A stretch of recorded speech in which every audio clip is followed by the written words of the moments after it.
Today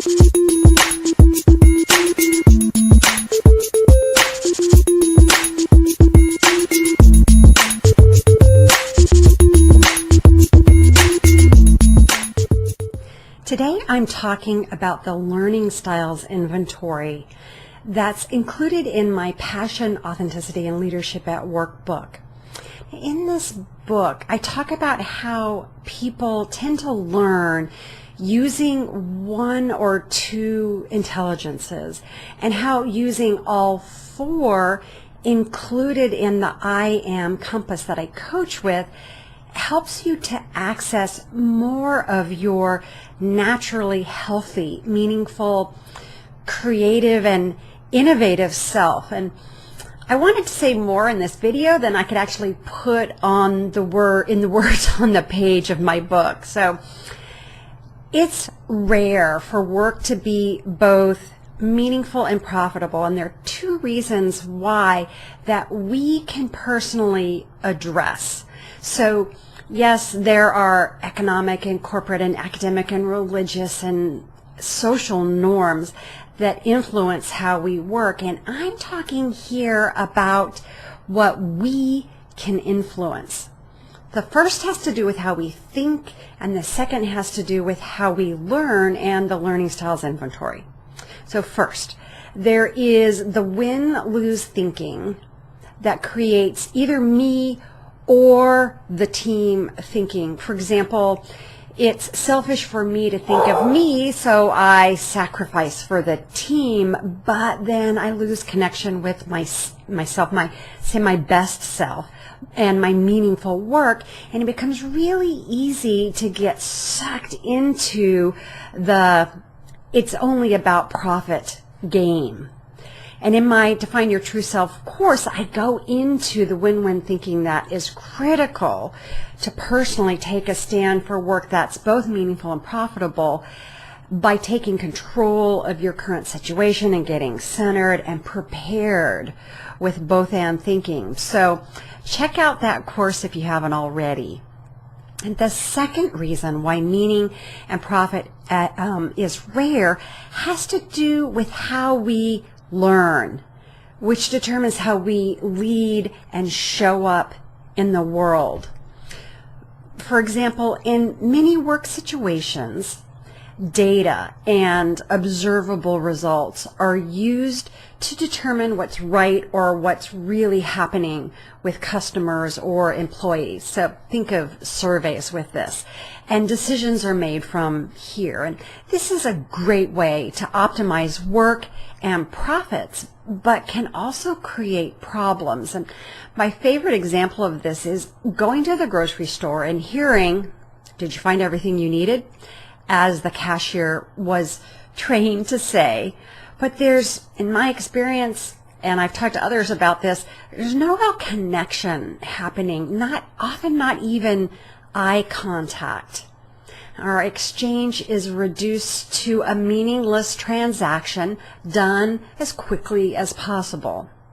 And with this kind of interaction, customer loyalty declines, and your business will move into competing on price and speed and convenience, and lots of things in your business, including meaning, gets squeezed out, and appropriately so, right, if you're focusing on being this way.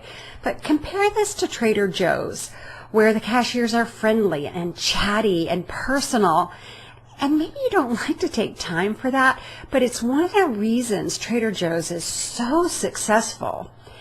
And Trader Joe's is a rare place where people get real interactions at a grocery store, and their customers, including me, are rabidly loyal. So how does this connect to learning styles? In the grocery store example, there's an emphasis on mental intelligence in training a cashier to use a pat question. Did you find everything, while interacting with customers?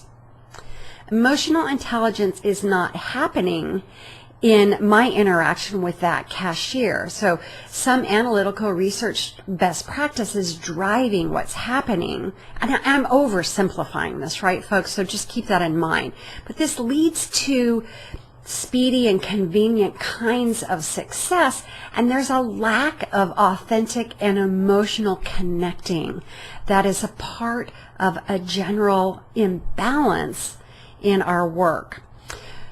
And it's an imbalance that we're seeing in our society. So if you think about the epidemic of lonely, disconnected people, at least in the U.S., and an increasing abuse of guns and opioids, I think people are really craving real connection and meaning and resorting to horrible alternatives, in part because we are out of balance personally and in society. As I was preparing for this video, I actually saw a ruling out about Johnson & Johnson being fined $572 million for contributing to the opioid situation in Oklahoma. And this kind of imbalance is costly and tragic in so many ways.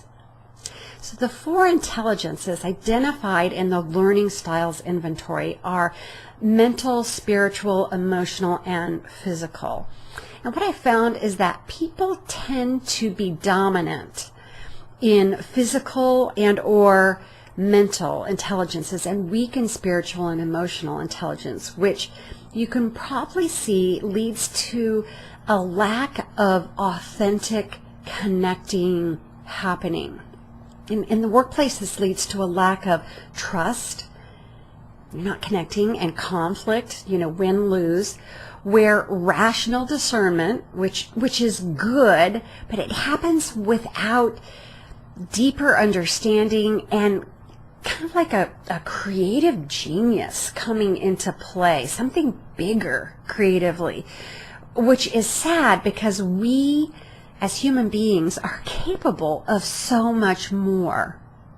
So with win-win thinking and the wholeness of all of our intelligences, both meaning and profit, starts to not only be possible, but synergies between the two build meaning and profit. And what we're truly capable of as human beings, both individually and collectively, starts to bubble up. So take the learning styles inventory in my workbook, and there should be a link in the comments somewhere close by. The entire book is designed to teach from all 4 intelligences and actually call out all 4 intelligences within you and the wholeness of you.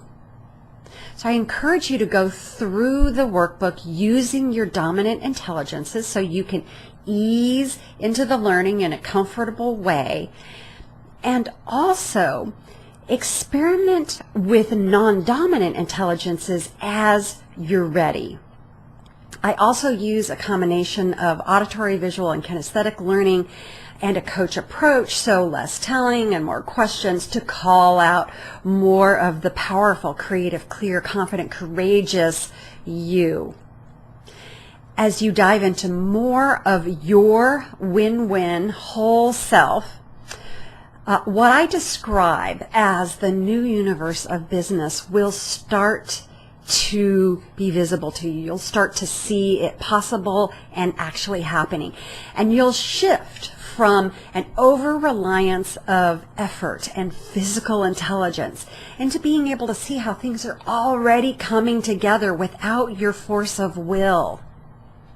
And you'll start a shift away from having this vague sense of constant anxiety into being in the flow of your whole being, of your life force energy, and aligning this flow with others, which is so much fun.